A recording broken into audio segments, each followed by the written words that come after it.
So let's start. So it's a great pleasure to have MATTEO FADEL today as our speaker. MATTEO is a Blanco-Weiss Fellow at ETH Zurich, and he obtained his PhD in 2018 in Basel for work on non-locality with the Einstein condensates, for which he also obtained the Ehrenfest Prize, our own prize here at the Institute that year. So that's when we already had you here. So it's good to have you again with new work on testing quantum mechanics with very big Schrödinger cat states. Thanks a lot, Marcus. So yeah, we know that quantum mechanics is an extremely successful theory. Like for microscopic systems, it gives predictions that are in astonishing agreement with the experimental results. But we also know that quantum mechanics predicts a lot of strange features that are not observed in our everyday lives, like superpositions or like the quantization of energy or entanglement and so on. So the question is why that's the case, and already the founding fathers of quantum mechanics, they realized this problem, and one of them, Schrödinger, came up with this thought experiment of the cat state, where he points out that if you just apply quantum mechanics blindly to whatever system you want, which is not forbidden by quantum theory as we know it, then you would end up with very paradoxical situations, like having a cat that could be in a superposition of being dead and alive, which is of course not the case. It's not what we experience in our lives. And so there must be something wrong. There must be, might be missing something, or like the theory of quantum mechanics might be incomplete. And the question is, what is wrong with the quantum mechanics as we know it? So the way to answer these questions is probably an experimental task, and there are a lot of experiments that have been trying to test the validity of quantum mechanics. For example, precision spectroscopy, where you take an atom like hydrogen and you perform super precise measurements of the energy transitions of the spectrum, and then compare with the prediction of quantum mechanics and see if there's something wrong or bound what could be the deviation from quantum mechanics. Otherwise, like matter wave interferometers, like what there are the experiments here in Vienna, where you, for example, have a molecule, so like some compound objects made by many, many atoms. You send it to a diffraction grating, and you observe an interference fringe, which is a signature of matter, like of particle wave duality, and so is a distinctive quantum feature. Or like you might want to investigate quantum mechanics in macroscopic objects, in objects that have a large mass, like mechanical oscillators that are investigated in optomechanical and electromechanical experiments. And that's the direction in which we are going, this latter setup. In particular, what we consider are these slabs of sapphire crystal. They are not so small, as you can see. They can fit on the tip of a finger. And this slab of sapphire crystal, they act as a cavity that confines a vibration mode inside the crystal. So that's like an acoustic vibration. It's like a mechanical vibrations of the atoms that is confined between the facets of the crystal that act as cavity mirrors. The frequency of these modes are typically around 6 gigahertz. The effective mass, if you consider the mass that really participates in the mode, it's around 16 micrograms. And the number of atoms that participate in this mode is like 10 to the 17. So we are really talking about a huge number of atoms. In order to control these resonators, to control this vibration, what we do is that we couple it to a superconducting qubit. The coupling is done through a small piece of piezoelectric material that transforms the oscillating electromagnetic field of the qubit into an oscillating strain in the crystal, which is what allows us to excite and read out the vibration mode of the crystal. So in particular, from a theoretical point of view, this system can be modeled by what is known as the James-Cumming Hamiltonian. The James-Cumming Hamiltonian describes the coherent energy exchange between a two-level system, like a qubit, an atom, whatever, and a bosonic mode, that also this can be like a very general an electromagnetic mode, or can be, in our case, a mechanical mode, an acoustic mode. The coupling strength that we have between these two systems is around 300 kilohertz, and that's what allows us to use the qubit to control the oscillator, and vice versa, to read out the oscillator using the qubit. Of course, apart from this coherent interaction, there are also imperfections and losses in the system. These are like the qubit decay rate and the energy relaxation of the resonator. But these are like much smaller than our coupling strength, and that's what allows us to perform operation on the acoustic mode before either the qubit or the resonator decohere. So that's why we can talk about this system to being the strong dispersive regime, where the speed at which you can do operation is much faster than the speed at which everything like decays. So using this qubit, as I was mentioning, we can read out the state of the resonator. And there are different types of measurement schemes that we can implement. For example, we can just do a resonant swap between the resonator and the qubit, and then read out the state of the qubit. Of course, the limitation of this protocol is that you are limited to the two-dimensional subspace of the infinite-dimensional harmonic oscillator Hilbert space. So just because the qubit is two-dimensional, you can map only 0-1 superposition of the resonator to the qubit. Otherwise, what we can do is to perform off-resonant interactions, for example, the dispersive interaction. And this dispersive interaction takes place when the frequency of the qubit and the frequency of the resonator, they are slightly off. That there is a detuning between the two, which is this what I call delta here. And in this regime, you can rewrite in perturbation theory the James-Cumming Hamiltonian that I showed you before as this effective dispersive Hamiltonian that you see here. And this dispersive Hamiltonian is very interesting because it shows you that the frequency of the qubit depends on how many excitations there are in the mechanical resonator. So the more excitations there are, the more the frequency of the qubit gets shifted. You can see this effect in the data that I'm showing in this figure, where we prepare the resonator in some Fock state, like 0, 1, 2, 3, and do a spectroscopical measurement of the qubit frequency. And you see that the frequency of the qubit, which is this, what this peak indicates, is shifted as a function of the number of excitations that are in the resonator. This is particularly interesting because if you can count the excitation, you can perform what is called a parity measurement. The parity measurement is just a measurement in which you don't care if there are like 0, 1, 2, 3, or whatever excitations. You just care if the number of excitations is even or odd. And why this is interesting? Because with a parity measurement, you can compute what is called the Wigner function. The Wigner function is a representation of the state of the system in phase space. And so you can write the Wigner function as displaced parity measurements. So by performing these parity measurements after different displacements to the oscillator, we can measure the Wigner function all over phase space and reconstruct the state of the system.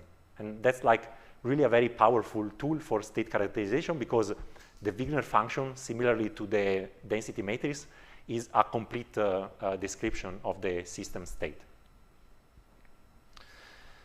I explained you how we measure the state of the resonator, but how do we prepare interesting state of the resonator?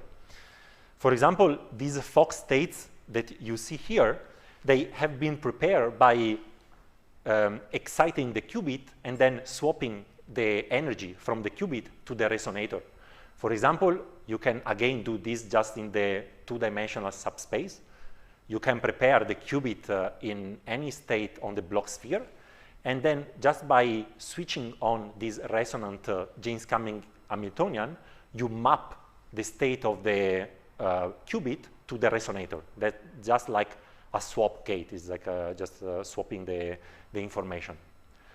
But so here you can see an example of just the state at 0, the ground state, or like the state 1, and any superposition 0 plus 1. You can do even more. You can prepare states that are higher up in the ladder of this harmonic oscillator just by adding an excitation to the qubit and then swapping, adding exciting the qubit and swapping. So you just add to the resonator one by one quanta of motion and excite the resonator and prepare it in for any Fock state you want. Then, of course, experimentally, there are limitations due to decoherence and so on, but in principle, you can go on forever. You just have to take into account that every time the swapping gets faster and faster because you know that in the James-Cumming Hamiltonian, the coupling rate scales as the number of excitations, so, but that's just a detail. Otherwise, an interesting state preparation strategy that we can adopt is to use the qubit as a nonlinear element that allows, for example, to prepare squeeze states, two-mode squeeze states.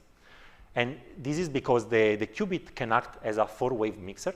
So what we can do is that we can parametrically drive the qubit, which means that we send to the qubit a couple of microwave frequencies that have a very special, a very particular detuning with respect to the bosonic mode that here is this omega A. And when you meet this resonant condition, which is simply that the two omega 1 and omega 2 needs to be symmetric around the phonon mode, then you are implementing an effective Hamiltonian that is this A square plus A dagger square, which is the degenerate squeezing Hamiltonian.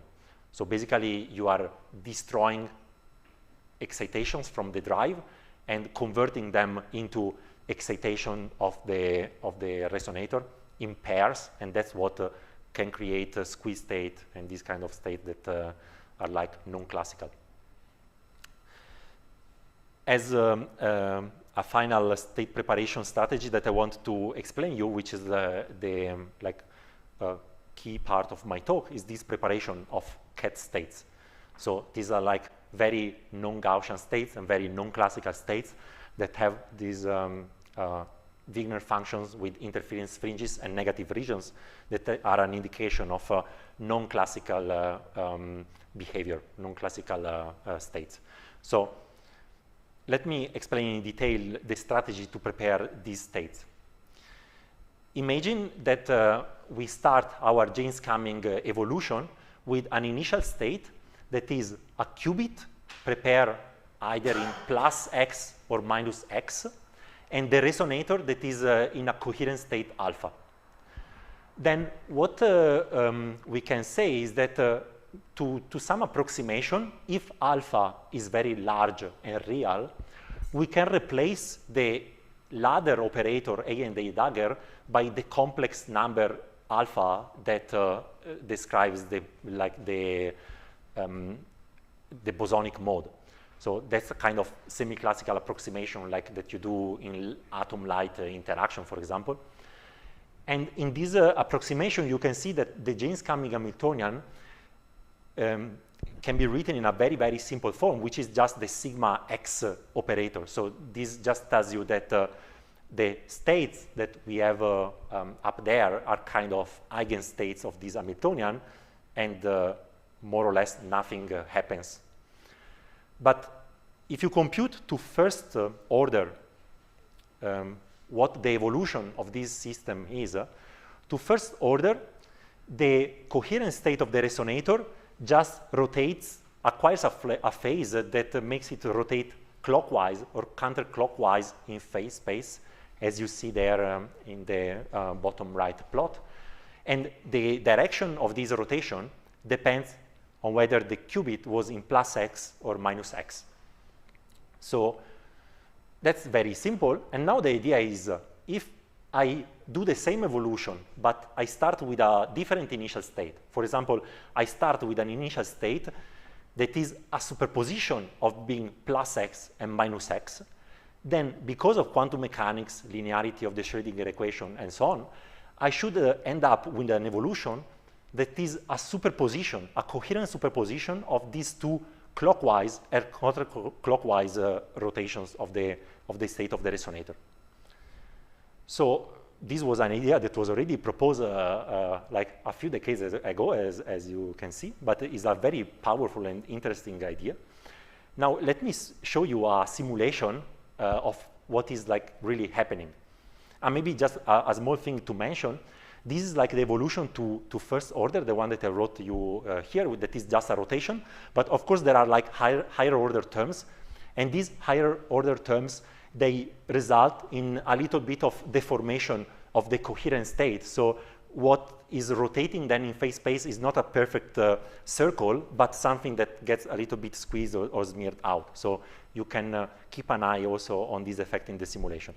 So in the two left simulation, I will show you what is the evolution of the resonator state for the qubit either in minus x or plus x. And that's what happens. You see that the states rotate. They rotate, they get some squeezing, some deformation because of the nonlinear effect.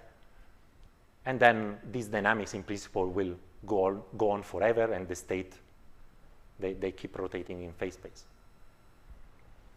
So now the last simulation is by preparing the qubit initially in the z direction. And the z state can be written in the x basis as a superposition of plus x and minus x. So what we would expect is to have these simultaneously, these two evolution in phase space. And that's what happens.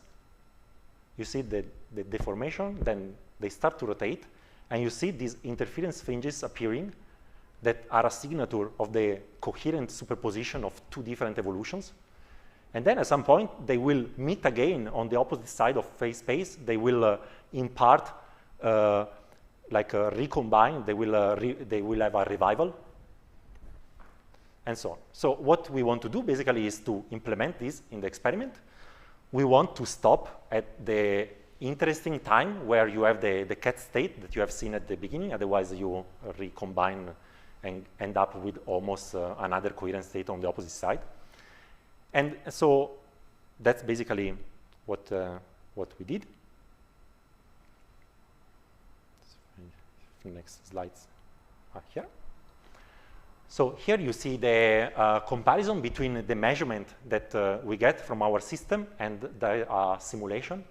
You see that initially we prepare a coherent state on the minus x, in the minus negative direction in phase space. Then we get this evolution into a cat state, like the one that I show you in the simulation. And then if we wait even longer, there is this recombination of the two states that meet on the opposite point of the phase space compared to where we start with. And the state in the middle are these cat state, are like this superposition of coherent state almost. And from a microscopic point of view, if you think what is happening in the system, what is happening in the crystal, is that the atoms of the sapphire crystal are simultaneously oscillating in two opposite directions. So they are in a superposition of oscillations with two opposite phases. So that's because each one of these coherent states is like a classical oscillation of the lattice. And when you have this superposition of two coherent states, is this superposition of two oscillations, like if you imagine a swing that is simultaneously oscillating in two opposite directions. And these, then, they are the analog of the dead and alive states of the Schrödinger cat that are that exist simultaneously in a superposition. Of course, just note that this plot is not to scale, and in reality, the localization of the atom, or let's say the amplitude of this superposition, is much smaller than this, is like a fraction even of the proton radius. That's just because since the mass is so big, the 0-point fluctuation of the system is like 10 to the minus 18 meters, so it's something extremely tiny. We can do the same experiment preparing initially different coherent states, like a coherent state with different size, and this will result in cat of different size. That's what we did. And we also extract what is the fidelity, for example, compared to a superposition of coherent states, or like compared to the fidelity of the simulation of this ideal James-Cumming Hamiltonian. So you can see that we can have a fidelity that is at least like 66% compared to the coherent state superposition. So, of course, one can go to much larger cats. The limitation is on how much displacement you can initially prepare in the resonator, and on how much is the resolution of your Wigner function measurement, because the fringes in the Wigner function will become narrower and narrower, more difficult to resolve. The negativity can get washed out very quickly by noise and so on. So our limitation was like to more or less 1.6 in the size of the cat, as defined by this d parameter, which is the distance between the two coherent states, like over 2. So after having prepared this cat state, what is interesting is to observe how they decohere, how you get a transition from a quantum superposition to a classical mixture. To do this, we just prepare the initial state, the cat state, then don't do anything for some amount of time. For example, here you see 10 microseconds, 40 microseconds, and after this time, we measure the Wigner function. And so you see these two effects. One is that the state shrinks towards the origin, and that's just energy relaxation, so phonons that runs away, that are lost from your mode. And the other one is the negativity of the Wigner function that gets washed out, that disappears. And so you end up with a completely positive Wigner function that has probably a classical description.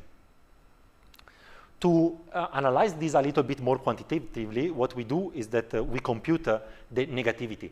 So the negativity is simply this integral of the difference between the Wigner function and the modulo of the Wigner function, so that as soon as you get some negative region, your negativity measure is some number.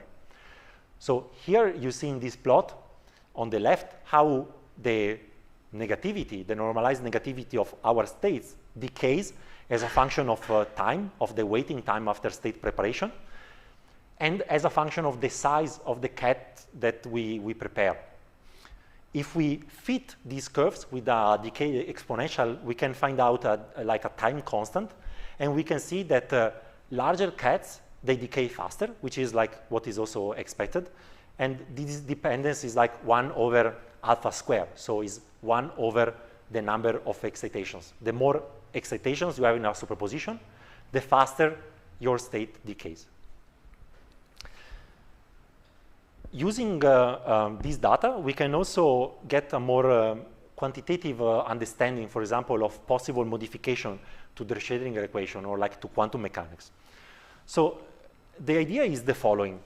Let's imagine that the evolution of the state of the system is described by this equation, where you have the standard quantum mechanics terms, and that's just the, let's say, the unitary, for example, the Voigt-Neumann equation of motion, the commutator H rho.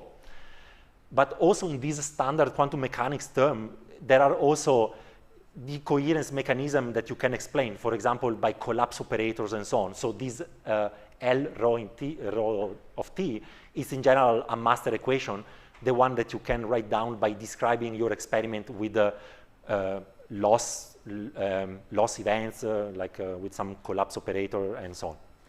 But then there is another term that is like, let's say, the esoteric part, the not known one, that is a nonlinear modification. That is what prevents, for example, quantum superpositions to appear in the macroscopic world.